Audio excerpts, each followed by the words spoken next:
కి ధీటుగా బదులిస్తోంది Iran. Israel gas క్షేత్రాలే లక్ష్యంగా ఇరాన్ టార్గెట్ చేస్తోంది. హైఫా నగరం లక్ష్యంగా ఈ దాడులు మొదలుపెట్టింది ఇరాన్ దళాలు. హైఫాలోని దాదాపుగా 30% ఇజ్రాయెల్ గ్యాస్ నిల్వల్ని పూర్తిగా కూడా కుప్పకూల్చేసింది ఇరాన్. సుమారుగా ఇజ్రాయెల్ పైకి దాదాపుగా 200 డ్రోన్లు మిసైల్ని ప్రయోగించింది. 200 డ్రోన్లని మరియు మిసైల్ని ప్రయోగించింది. అయితే ఇరాన్ దాడులని అటు ఐరన్ డోమ్ వ్యవస్థ అడ్డుకోలేకపోయింది. ఈ దాడిలో సుమారుగా 3 మరణించారు, 100 మందికి పైగా గాయాలనేది తెలుస్తోంది. ప్రస్తుతానికి ఈ దాడులు ఇంకా కొనసాగుతున్నాయి. ఈ దాడుల నేపథ్యంలో ఇజ్రాయెల్ కూడా ఒకసారిగా బెంబేలెత్తిపోయింది. అసలు ఏం చేయాలో దిక్కుతోచిన పరిస్థితిలో నిలిచిపోయిందని చెప్పాలి. 200 డ్రోన్లు ప్రయోగించాయి. హైఫా రీజియన్ టార్గెట్గా ఈ దాడులు కొనసాగించింది. సుమారుగా 200 డ్రోన్లు, 6 బాలిస్టిక్ మిసైల్ను ప్రయోగించింది. సో ఈ నేపథ్యంలో హైఫా ఆయిల్ రిఫైనరీ పూర్తిగా కూడా దగ్ధమైనట్టు తెలుస్తోంది. ఈ మిసైల్ స్ట్రైక్ ద్వారా పూర్తిగా కూడా నేల కురిపించేశాయి. ప్రస్తుతానికి ఇంకా ఈ దాడులు కొనసాగుతున్నాయి. ఇప్పటికిప్పుడు ఇజ్రాయెల్ నేషనల్ ఎమర్జెన్సీ సర్వీసెస్ సంబంధించిన అధికారి David Adom has been not reported any injuries at this time but is en route to inspect 2 suspected impact sites. So ప్రస్తుతానికైనా ఎటువంటి ఇబ్బంది ఏం లేదు, కానీ కొంత అక్కడ నష్టం వాటిల్లింది, నష్టాన్ని పరిశీలించడానికి వెళ్తున్నట్టుగా ఆయన ప్రకటించారు. సో హైఫా ఆయిల్ రీజన్ అనేది సుమారుగా 39 నుంచి 41 రిఫైనరీ వర్కర్స్ కూడా అందులో తెలుస్తున్న సమయంలో దాంట్లో ఒక అరబ్ కోవర్కర్ మరణించినట్టు తెలుస్తోంది. సో ప్రజెంట్ అక్కడ ఇంకా దాడులు కొనసాగుతూనే ఉన్నాయి. ఈ దాడికి సంబంధించి మీరు ఆర్టీవీ స్క్రీన్ పైన విజువల్లో చూస్తుండండి. అక్కడ ఎటువంటి దాడులు కొనసాగుతున్నాయో మనకు అర్థమవుతోంది. సో ప్రజెంట్ అయితే AFP several ballistic heard in Iran's capital. So అటువైపుగా ఇరాన్ క్యాపిటల్లో కూడా తెల్లవారుజామున 2 గంటల 30 నిమిషాల సమయానికి దాడులు కొనసాగాయి. సో ప్రజెంట్ ఇంకా ఇజ్రాయెల్ కూడా ఈ దాడిని తిప్పికొట్టే ప్రయత్నం చేస్తోంది. తమ డ్రోన్లని, క్షిపణులని ఇరాన్ వైపుగా తరలిస్తోంది. ఇరాన్ కూడా అదే రకంగా దాడి చేస్తోంది. The situation in Iran and Israel has deteriorated drastically. I renew my appeal to responsibility and reason. The commitment to build a safer world free from nuclear threats must be pursued through mutual respect and sincere dialogue. ఈ ట్వీట్ని తన X ఖాతా ద్వారా వెల్లడించారు. Present ఒక అధికారి poppy Leo X14 calls for a safer world. So Israel and Iran war పైన poppy Leo ఈ tweet చేశారు. సో ఇరు దేశాలు కూడా కొంత డీఎస్కలేట్ చేయాలి, శాంతిని పాటించాలి. చాలా భీకరమైన దాడులు కొనసాగుతున్నాయి. ఒక ప్రపంచ దేశాల్లో శాంతి నెలకొల్పేటువంటి పనిలో అందరూ కూడా సమర్థవంతంగా పనిచేయాలంటున్నారు. ఇక ఇజ్రాయెల్ చేసిన దాడిలో టెహరాన్ కూడా పూర్తిగా అగ్నికి ఆహుతైపోయింది. Israel strikes hit oil deposits in Iran. So Iran కూడా అటువైపుగా ఆయిల్ డిపాజిట్స్ని టార్గెట్ చేసింది. ఇక్కడ ప్రధానంగా ఆయిల్ డిపాజిట్స్ పైన ఎందుకు దాడులు కొనసాగుతున్నాయంటే యుద్ధం నేపథ్యంలో ఇవి చాలా కీలకం. ఎటువంటి మిసైల్ని ప్రయోగించాలన్నా, ఎయిర్ క్రాఫ్ట్ని వినియోగించాలని చాలా కీలకంగా ఉంటూ ఉంటాయి. ఆయిల్ అనేది తప్పనిసరిగా ఆ మెషిన్ ఎక్విప్మెంట్స్లో వాడాల్సి వస్తుంది. కాబట్టి అక్కడ వాటిని టార్గెట్ చేయడం వల్ల కొంత తీరని నష్టాన్ని ఆ దేశానికి కలిగించవచ్చు అనే ఒక ఆలోచనతో బహుశా అటు ఇరాన్ ఇజ్రాయెల్ పైన ఉండొచ్చు, ఇజ్రాయెల్ ఇరాన్ పైన ఉండొచ్చు. అందుకే ప్రధానంగా టెహరాన్ ఉన్నటువంటి ఆయిల్ రిఫైనరీస్ పైన ఇటు పెద్ద ఎత్తున ఇరాన్ దాడి చేస్తుంటే ఇరాన్ ఉన్నటువంటి ఇజ్రాయెల్ ఉన్నటువంటి హైఫా రీజియన్ పైన అటు ఇరాన్ టార్గెట్ చేస్తోంది. సో వరుసగా ఒకరినొకరు ఆయిల్ రిఫైనరీస్ టార్గెట్గా ఈ దాడులు కొనసాగిస్తున్నారు. సో రెవల్యూషనరీ గార్డ్సే Iran targeted Israel war plane fueling sites. So Iran Revolutionary Guards said earlier on Sunday that the country had struck sites used by Israel warplanes for refueling. అనే చెప్తున్నారు. ఎక్కడైతే ఆ air క్రాఫ్ట్లు రీఫ్యూలింగ్ని చేసుకుంటాయో ఆ స్థానాలు టార్గెట్ చేశారు. 2 rival states bombarded each other for a second day. So 2 ప్రధానమైనటువంటి నగరాల్లో ఈ దాడులు కొనసాగించిందని చెప్పి ఇరాన్ ఆర్మీ ప్రకటించింది. Installations producing fuel for fighter planes and Rezmi's energy supply centers was targeted by multiple of drones and missiles. Guards said in statement. So Iran guards ఏం చెప్తున్నారంటే Israel ఉన్నటువంటి ఆ రీఫ్యూయలింగ్ స్టేషన్స్ని, అక్కడి వాల్ స్టేషన్స్ని, ఎలక్ట్రిసిటీ స్థావరాలని కూడా పూర్తిగా పేల్చేసాం.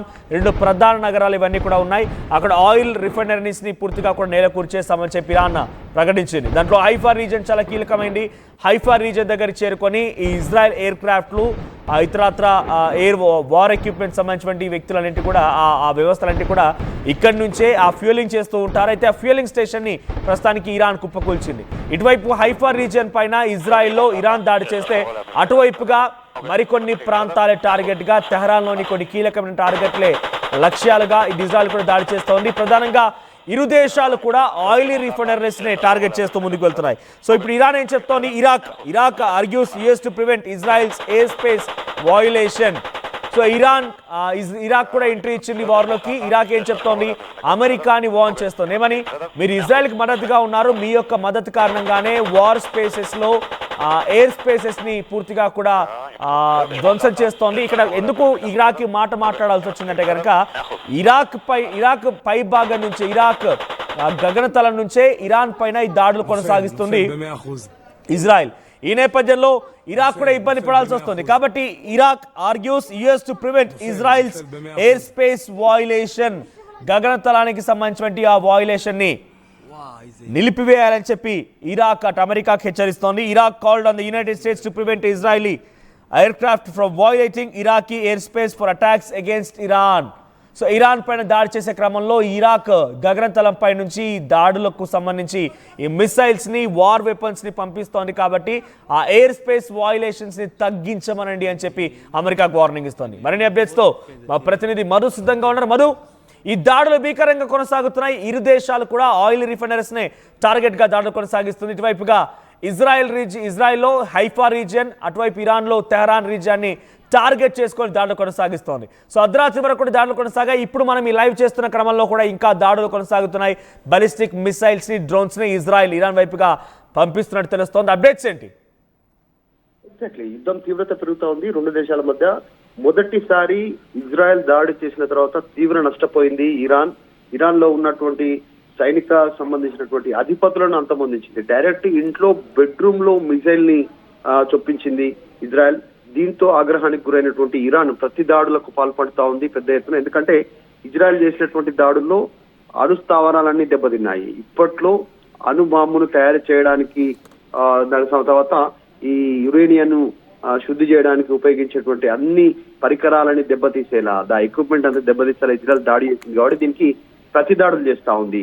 Already నిన్న రాత్రి మళ్ళీ ఇరాన్ పైన చేసినటువంటి దాడుల్లో మొత్తం ఫ్యూయల్ సప్లై చేసేటువంటి ఆయిల్ రిఫైనరీకి సంబంధించిన కేంద్రంగా దాడి చేసింది. కాబట్టి దానికి ప్రతిగా ఈ రోజు ఇరాన్ సేమ్ అదే విధంగా ధీటుగా బదిలిచ్చే ప్రయత్నం చేస్తా ఉంది. ఇజ్రాయెల్లో ఉన్నటువంటి గ్యాస్ సంబంధించినటువంటి పాయింట్స్ ఏవైతున్నాయో పాయింట్స్ టార్గెట్ గా ఇరాన్ అటాక్ చేస్తా ఉంది. హైఫా నగరం లక్ష్యంగా దాడులు చేస్తున్నట్టుగా ఇరాన్ దళాలు చెప్పే ప్రయత్నం చేస్తాయి. హైఫాలో దాదాపు 30% సరిపడా ఆయిల్ కి సంబంధించినటువంటి గ్యాస్ నిక్షేపాలన్నీ కూడా ఇజ్రాయెల్లో హైఫా నగరంలో ఉన్నట్టు ఇజ్రాయెల్ గుర్తించి వాటిని కేంద్రంగా దాడులు చేస్తా ఉంది. మొత్తం ఇజ్రాయెల్ పైన 200 డ్రోన్లు, మిసైల్స్ ఇప్పటికే ప్రయోగం చేసింది. మనం చూసాం గత ఐరన్ డ్రోమ్స్ అనేటువంటిది ప్రపంచాన్ని ఆశ్చర్యపరిచింది.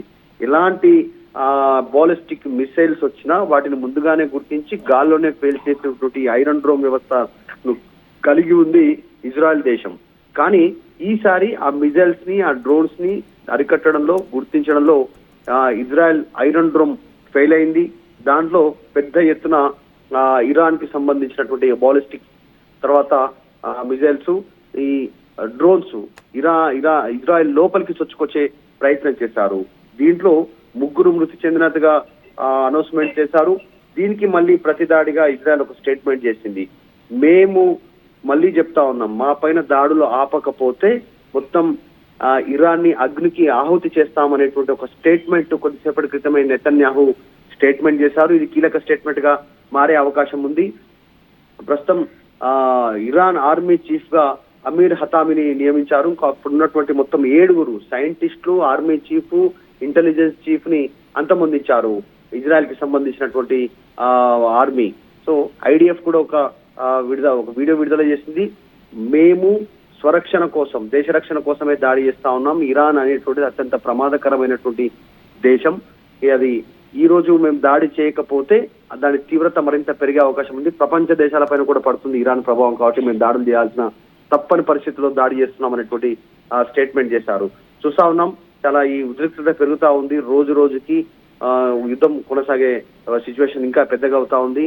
ఇప్పటికే నగరాలన్నీ కూడా అలర్ట్ చేశారు. హై అలర్ట్ జారీ చేసినటువంటి సిచ్యువేషన్ ఇరు దేశాల మధ్య ఉద్రిక్తత కొనసాగుతుంది. రైట్ మరు. సో ప్రస్తుతానికి ఇంకా ఈ దాడులు కొనసాగుతున్నాయి. వరుసగా ఒకరిపై ఒకరు భీకరంగా దాడులు కొనసాగిస్తూ ఉన్నారు. ఈ దాడిలో పెద్ద ఎత్తున ఇరు దేశాలు కూడా నష్టపోతూనే ఉన్నాయి. ఇటు హైఫా రీజియన్ టార్గెట్ గా ఇజ్రాయెల్లో ఇరాన్ దాడులు చేస్తోంది. అటువైపుగా టెహరాన్ రీజియన్స్ టార్గెట్ గా పెద్ద ఎత్తున అక్కడి ఆయిల్ రిఫైనరీస్ సంబంధించిన స్టేషన్స్ లో ఇజ్రాయెల్ దాడి చేస్తోంది. ప్రధాన కారణం ఇరు దేశాలు కూడా ఆయిల్ రిఫైనరీస్ పైనే, ఆయిల్ గ్యాస్ స్టేషన్స్ పైన దాడులు చేయడం గల కారణం ఒకటి ఏంటంటే అక్కడ యుద్ధానికి వినియోగించేటువంటి ఎయిర్ క్రాఫ్ట్లు, జట్లు, ఇతరత్రవన్నీ కూడా ఇక్కడే ఫ్యూయలింగ్ చేసుకుంటూ ఉంటాయి. రీఫ్యూయలింగ్ మొత్తం కూడా ఇక్కడే జరుగుతూ ఉంటుంది. కాబట్టి ఇక్కడ దాడులు చేస్తే ఆ రీఫ్యూయలింగ్కి కొంత ఇబ్బంది తలెత్తవచ్చు.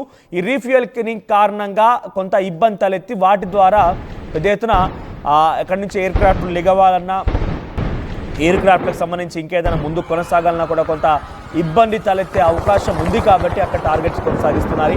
అయితే ఇప్పటికే హైఫా రీజియన్లోని పెద్ద ఎత్తున ఆయిల్ రిఫైనరీ స్టేషన్సే టార్గెట్గా ఇరాన్ దాడులు చేస్తుంటే ఈ దాడిలో సుమారుగా 3 సామాన్యమైన పౌరులు మరణించినట్టు తెలుస్తోంది. 100 మందికి పైగా చాలా తీవ్రంగా గాయాలయ్యాయి. అటువైపుగా ఇరాన్ పైన కూడా ఇజ్రాయెల్ దాడి కొనసాగిస్తూనే ఉంది. ఈ దాడిలో చాలా పెద్ద ఎత్తున అక్కడ రిఫైనరీ స్టేషన్స్ కూడా కుప్పగూలిపోయాయి. సో ప్రస్తుతానికి in sharp escalation oil refinery civilian areas who hit what in latest escalation. In a sharp escalation Iran and Israel have been fighting each other. So Israel target ఏంటంటే hit its nuclear archives. So nuclear targets ఇక్కడ Israel దాడి చేస్తోంది. ఈ దాడిలో nuclear స్థావరాలపైన చాలా పెద్ద ఎత్తున దాడికి పాల్పడి అక్కడ మారణహోమం సృష్టించింది. The attacks have killed at least 7 Israeli civilians. Iran కూడా ఈ రకంగానే ఈరోజు హైఫా రీజియన్ టార్గెట్ చేస్తుంటే సుమారుగా 200 మంది ఇందులో గాయాలపడినట్టు తెలుస్తోంది. 7 మరణించారు. దాంట్లో ఒక 7 సోల్జర్స్ కూడా ఉన్నట్టు తెలుస్తోంది. 7 సోల్జర్స్, 200 మంది తీవ్రంగా గాయాల పాలయ్యాయి. So the IDF completed an extensive series of strikes on targets in Tehran related to the Iranian regime's nuclear war weapon projects. So అని చెప్పి ఇజ్రాయెల్ డిఫెన్స్ ఫోర్స్ ట్వీట్ చేసింది. Iran's defence minister headquarters పైన, Tehran పైన Israel దాడి చేసింది. ఆ తర్వాత Iran న్యూక్లియర్స్ పైన దాడి చేసింది, న్యాచురల్ గ్యాస్ ప్రాసెసింగ్ పైన దాడి చేసింది. సో ఈ దాడిలో సుమారుగా 400 మందికి చాలా తీవ్రంగా గాయాలని తెలుస్తోంది. కొన్ని 10ల సంఖ్యలోనే మరణాలు సంభవించాయి. ప్రస్తుతానికి ఇంకా ఈ దాడులు కొనసాగుతూనే ఉన్నాయి. ఇరు దేశాలు కూడా ఈ దాడిని కొనసాగిస్తూనే ఉన్నాయి. సో ఇప్పటికీ హైఫా రీజియనే టార్గెట్గా అటు ఇరాన్ దాడులు చేస్తూ ఉంటే అక్కడ చాలా తీవ్రమైనటువంటి నష్టం వాటిల్లింది. అక్కడి హైఫా రీజియన్లోని ఆయిల్ రిఫైనరీ స్టేషన్స్ మొత్తం కూడా కుప్పకూలిపోయాయి, మంటలు ఎగిసి పడుతున్నాయి, అగ్నికి ఆహుతైపోయాయి. ఈ దాడులు ఇంకా కొనసాగే అవకాశం కనబడుతోంది. కానీ ఇతర దేశాలు, ఇరాక్ లాంటి దేశం ఏం చెప్తుందంటే అక్కడ ఇజ్రాయెల్ ఎయిర్ స్పేస్ వాయులేషన్ కి పాల్పడింది.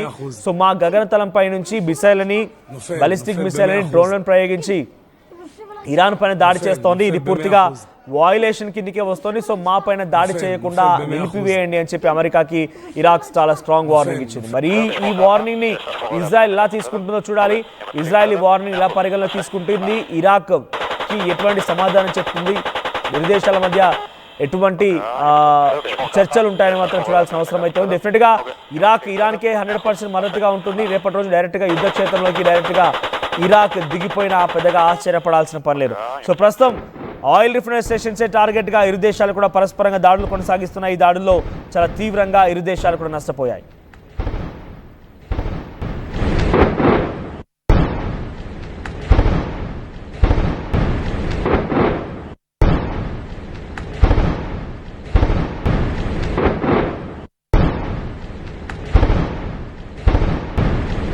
שמור ככה, שמור עליה מבנה ככה, בסדר? אוקיי, אני מתחיל, בסדר? 100%, עושה, נכנס. פגע, בסדר, שמור ככה.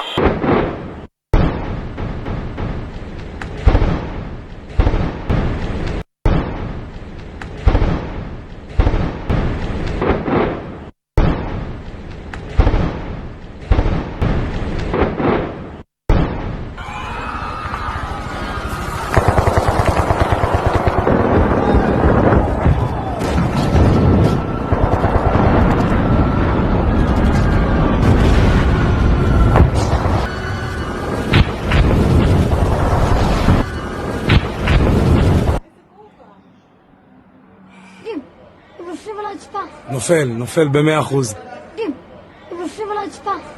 נופל ב-100%. נופל. State-of-the-art infrastructure. Smart, green campus. Globally certified labs. KL deemed to be university. తెలుగులో న్యూస్ కి ఫాస్టెస్ట్ యాప్ ఇప్పుడు టోటల్లీ న్యూ అవతార్లో జస్ట్ 5 seconds లో కంప్లీట్ న్యూస్. సోషల్ మీడియాలో ట్రెండ్స్ కి one stop solution. Live TV app voice search option తో ఇప్పుడే download చేయండి లేదా అప్డేట్ అయిపోండి. యాప్ లింక్ డిస్క్రిప్షన్ లో ఉంది.